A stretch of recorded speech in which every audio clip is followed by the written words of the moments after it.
Mon nom est Britta Stark, je suis la directrice du regroupement Langue et Culture étrangères à l'École de langue de l'UQAM et je suis très honorée de vous souhaiter la bienvenue à l'Université du Québec à Montréal dans la salle des Boiseries. Chers invités, chers amis, à distance et dans cette festive salle des Boiseries de l'Université du Québec à Montréal.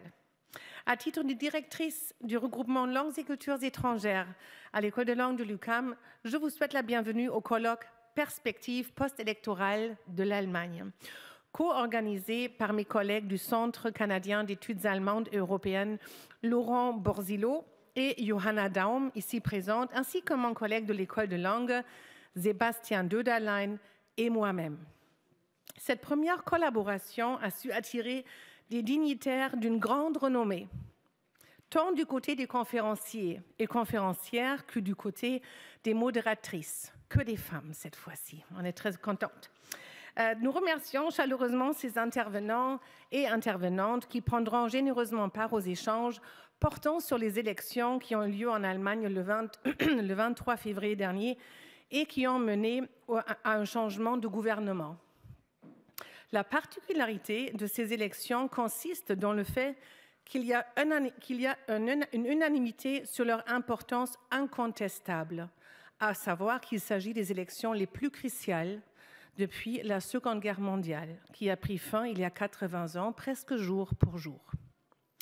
Ce nouveau gouvernement s'attend donc à accomplir des tâches et à relever des défis de taille, qui constitueront ce soir à l'UQAM et demain matin à l'UDM le centre d'intérêt de notre colloque qui se déroulera sur 2 jours. Ce soir, le focus sera mis sur les perceptions de l'image et du rôle de l'Allemagne dans les relations économiques, culturelles et diplomatiques européennes et mondiales, avant de poursuivre demain avec 2 autres tables rondes qui portent le titre premièrement, la place de l'Allemagne dans l'architecture sécuritaire transatlantique à l'ère Trump 2.0. Il fallait bien en parler parce qu'on l'entend tous les jours. Donc, une fois au moins, le nom est tombé aujourd'hui. L'Allemagne en 2025, 2e table ronde, une nouvelle ère politique sous l'ascension des populismes. Quel changement au niveau des politiques publiques?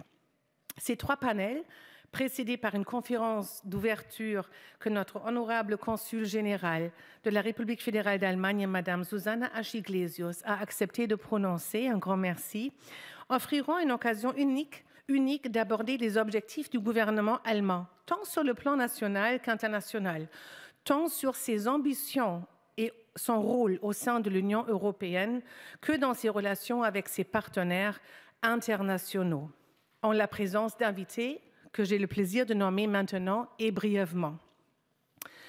La conférence d'ouverture sera suivie par la table ronde réunissant Madame la consul générale Susanna Asch-Iglesias du Consulat général d'Allemagne à Montréal, Madame Elisa Valentin, sous-ministre adjointe aux relations Europe, Indo-Pacifique et Affaires institutionnelles du ministère des Relations internationales et de la francophonie, Monsieur Eugène Tscholi, consul honoraire d'Ukraine à Montréal, Dr Laurent Borzillo du Centre canadien d'études allemandes et européennes, du Centre canadien d'études allemandes et européennes et de l'ENAP, et Emma Liman, doctorante à l'Université de Montréal. Cette table ronde sera animée par la journaliste de Radio-Canada, Fanny Alarcon.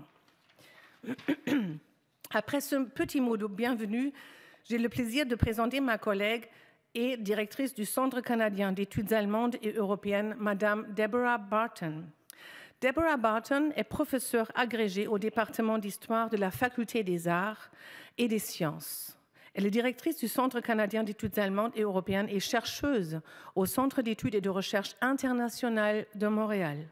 Ses recherches portent sur la violence de masse, les médias et le genre en Europe au XXe siècle.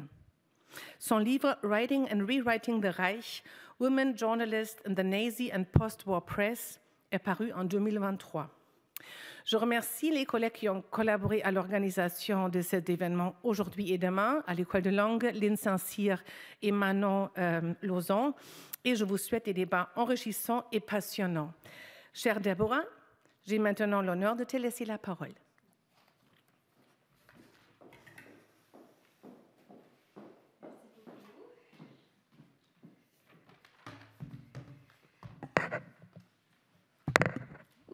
OK.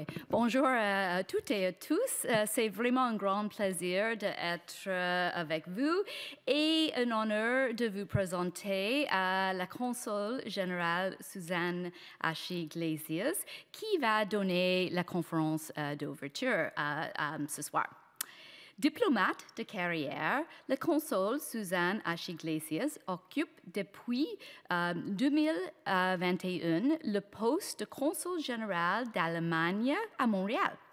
Forte d'une riche expérience au sein du ministère fédéral des Affaires étrangères, elle a occupé divers postes de responsabilité dans les domaines de la politique internationale et du développement du personnel.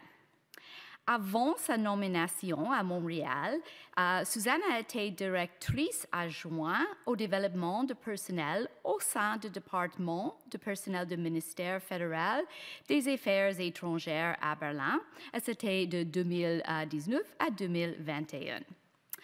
De 2017 à 2019, Suzanne a œuvré en tant que directrice adjointe de la division États-Unis, Canada et de volet des ministères des Affaires étrangères de G7, contribuant à la coordination des relations bilatérales et multilatérales. Sa carrière diplomatique l'a menée à travailler sur plusieurs continents. Entre 2012 et 2015, elle a été première secrétaire au sein de la division politique de l'ambassade d'Allemagne à Pékin, après avoir occupé un poste similaire à l'ambassade d'Allemagne à Washington de 2009 à 2012. Son expertise en matière de politique de sécurité s'est également illustrée lorsqu'elle a travaillé au sein du département de la politique de sécurité et de l'OTAN à Berlin entre 2005 et 2008. Et avant d'embrasser la carrière diplomatique, Suzanne a enseigné à l'Université de Trèves en tant que professeure adjoint au département de sciences politiques. Elle a étudié la science politique et le droit public à l'Université de Trèves et a approfondi ses connaissances en relations internationales à le Henry M. Jackson School of International Studies à l'Université de Washington de 1999 à 2000. Donc, merci Suzanne pour être ici ce soir. Avant la conférence d'ouverture, je vais poser Suzanne 3 questions. Ce n'est pas des petites questions, mais 3 questions de lancer cette conférence. Et c'est des questions qui vont structurer la discussion qui va suivre le keynote. Donc, je vais commencer. C'est bon avec vous. Dans quelle mesure la formation du nouveau gouvernement allemand et le contexte actuel marquent-ils une continuité ou une rupture par rapport aux dynamiques politiques précédentes? Et peut-être je peux vous inviter de reprendre ici et je vais...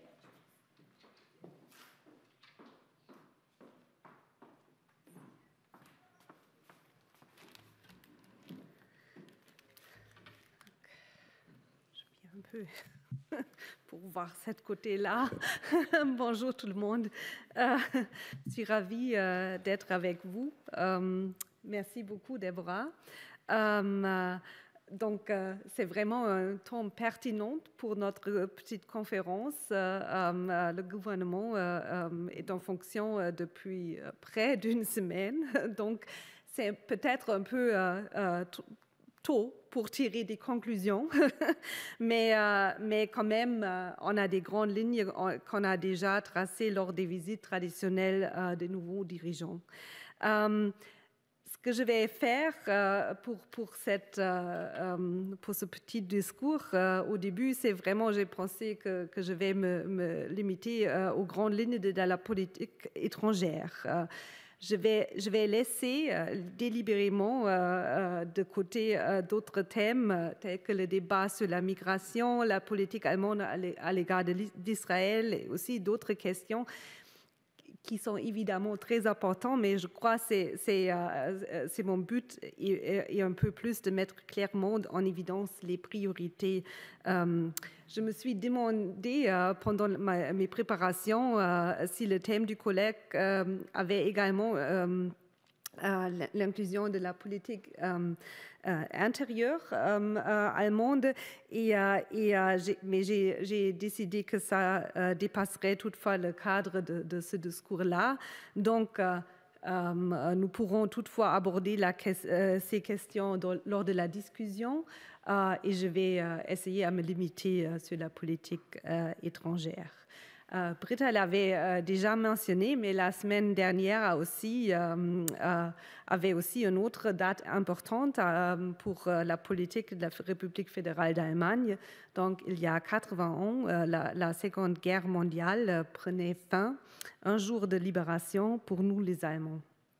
De cette rupture historique et civilisationnelle que représentèrent le régime nazi, la Seconde Guerre mondiale et, n'oublions pas, l'Holocauste, est né l'ordre d'après-guerre dans lequel l'Allemagne a pu se développer.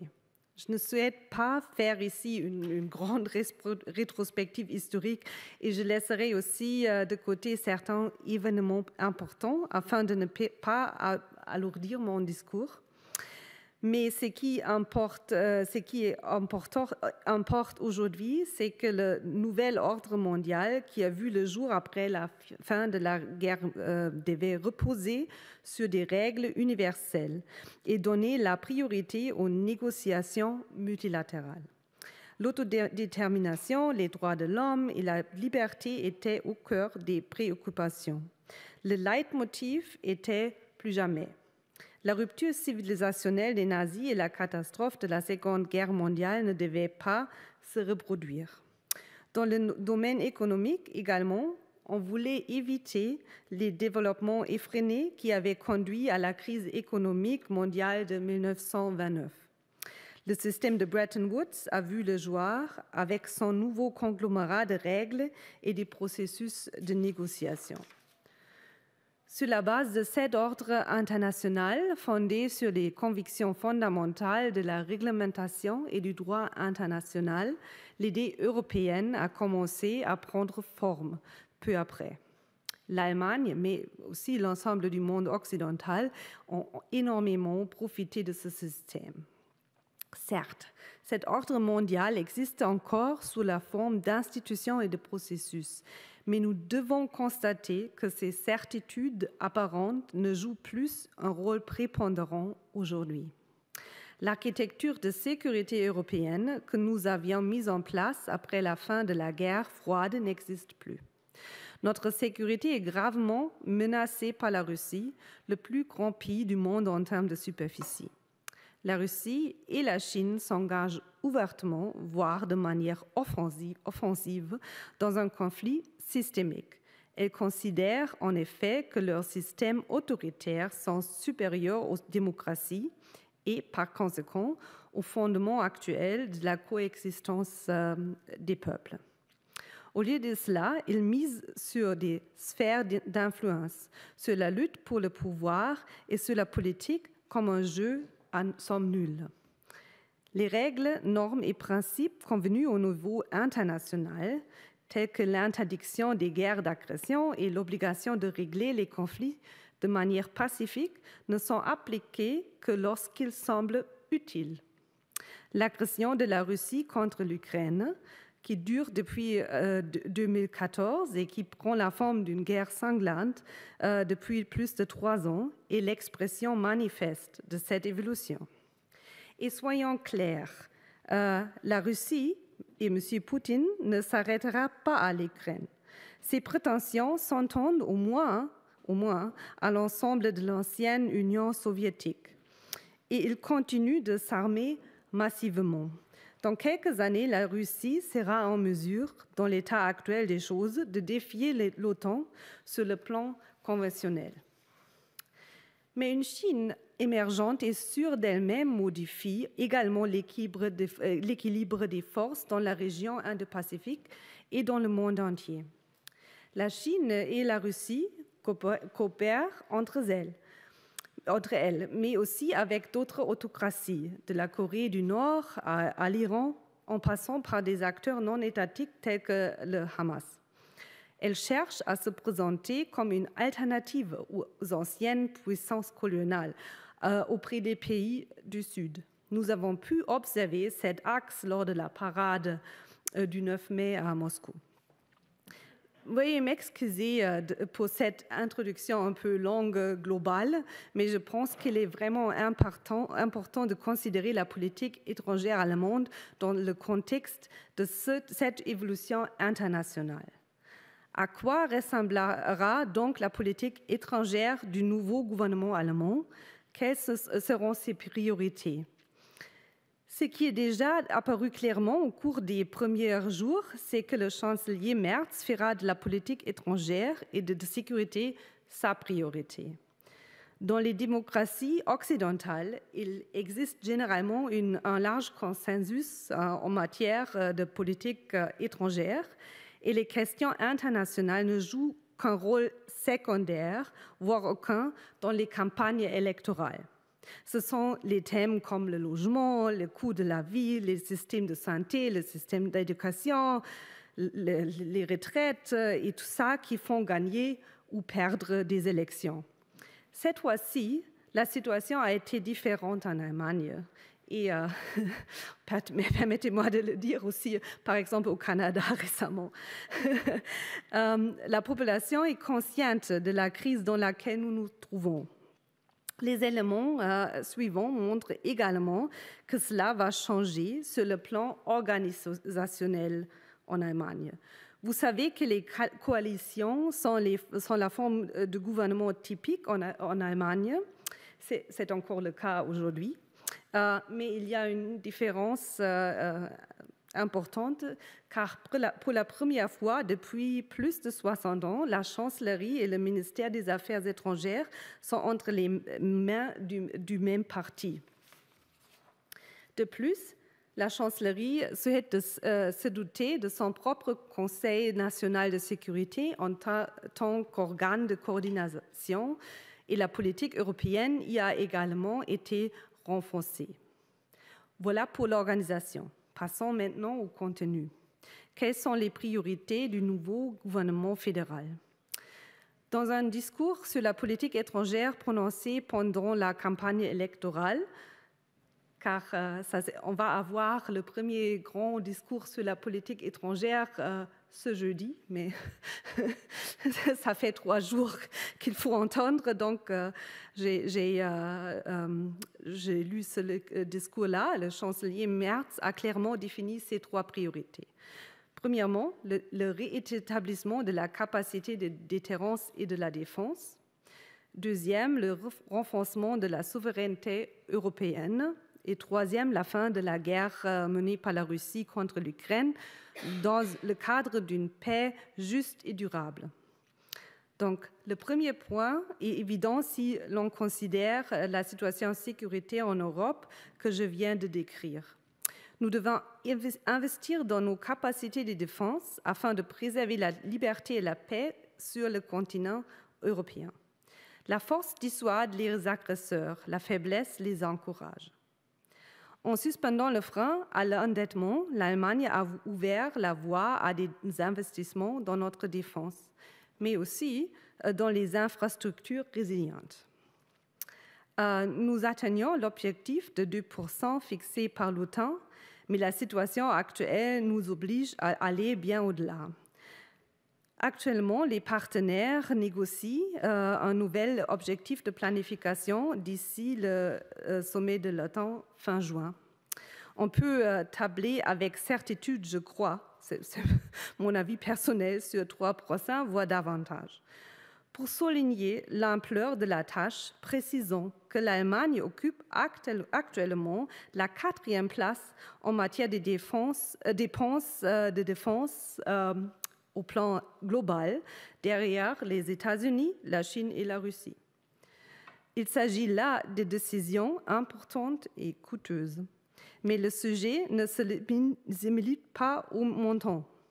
Nous discutons au sein de l'Union européenne un fonds européen de défense et nous devrons nous repositionner en Europe. Cela inclut également le développement d'une industrie de défense plus indépendante. Mais la question de la manière dont cet argent sera dépensé est également centrale. Le chancelier Merz cite ici 3 points essentiels. En bon allemand, Simplification, Standardization, Scale. Nous nous mettons nous-mêmes des bâtons dans les roues avec des programmes trop axés sur le national à ce moment-là. À titre d'illustration, les pays européens membres de l'OTAN développent, produisent et entretiennent à ce moment-là 178 systèmes d'armement contre 30 pour les États-Unis. Je trouve ça très impressionnant, très illustrant. Donc, nous devons agir dans ce domaine. En fin de compte, j'en arrive déjà au deuxième point, à savoir le renforcement de la souveraineté européenne. Nous devrons coordonner plus étroitement notre politique de sécurité et de défense. Mais cela va évidemment au-delà de ce dossier. Permettez-moi d'évoquer brièvement les États-Unis dans ce contexte. Ils restent un partenaire indispensable dans les domaines de la défense, de l'économie et de la politique. Notre sécurité est étroitement liée à celle des États-Unis au sein de l'OTAN et les États-Unis sont notre principal partenaire commercial après l'Europe. C'est ainsi et cela doit rester ainsi. Mais nous connaissons tous les exigences du président Trump, qu'il s'agisse de défense ou des coopérations économiques. Dans ce contexte également, il est clair que nous devons renforcer l'Europe. Elle reste en effet le projet de paix le plus réussi et le plus durable dans l'histoire. Ensemble, en tant qu'Européens, nous pouvons forger notre propre destin. En matière de politique de défense, nous avons trop longtemps compté sur les États-Unis et il faut reconnaître, nous nous sommes reposés aussi un peu sous le bouclier protecteur. Cela ne peut pas continuer ainsi. Une Europe forte garantit également une OTAN forte, qui est dans notre propre intérêt. Dans le domaine économique, la situation est quelque peu différente, mais là aussi, une Europe forte et bénéfique pour les relations transatlantiques. Nous ne voulons pas d'une spirale douanière, car elle appauvrirait les Américains aussi, comme les Européens. Mais nous devons discuter des obstacles au commerce et de leur suppression. Un accord entre les États-Unis et l'Union européenne pourrait être une bonne solution, car il pourrait avoir des effets positifs pour les deux côtés de l'Atlantique, à l'instar de l'accord CETA avec le Canada. De même, nous souhaitons enfin conclure l'accord de libre-échange entre l'Union européenne et le Mercosur. Passons maintenant à la troisième priorité, mettre fin à la guerre d'agression menée par la Russie contre l'Ukraine et instaurer une paix durable et juste. La deuxième partie de cette phrase est essentielle pour nous. Une paix imposée, une paix au prix de notre liberté, ce n'est pas la solution. Il est essentiel que l'Ukraine ait la liberté totale de choisir son système politique et ses alliances politiques et le cas échéant militaire. L'Allemagne reste fermement aux côtés de l'Ukraine. La visite du chancelier Merz, du président Macron et des premiers ministres Tusk et Starmer l'a une fois de plus souligné. Donc, mesdames et messieurs, je me suis délibérément limitée dans cette introduction aux grandes lignes de notre politique étrangère. Il y aurait bien sûr encore beaucoup à dire sur de nombreux sujets. Chère Deborah, après la question, donc peut-être si on parle, vous avez demandé si on pourrait constater une continuité ou une rupture avec les dynamiques de politique intérieure. Je crois le renforcement de l'Europe, la coopération avec nos alliés les plus proches, comme la France et la Pologne, le soutien de l'Ukraine, etc., tout cela s'inscrit dans la bonne tradition de la politique étrangère allemande. Ce qu'on peut voir, ce qu'on peut constater, que c'est le nouveau gouvernement fédéral défendra activement ces éléments. Une Allemagne passive nous affaiblit, c'est la conclusion des développements et par l'extension l'Europe. Et cela, nous ne le permettons pas. Je laisse à d'autres le soin d'évaluer la manière dont l'attitude du gouvernement est perçue par nos partenaires étrangers, mais je crois que les images de la semaine dernière, du week-end à Paris, Varsovie, Kiev, Israël, soulignent l'approche active de la politique étrangère allemande. Et je m'arrête ici et j'ai hâte à discuter avec vous. Merci.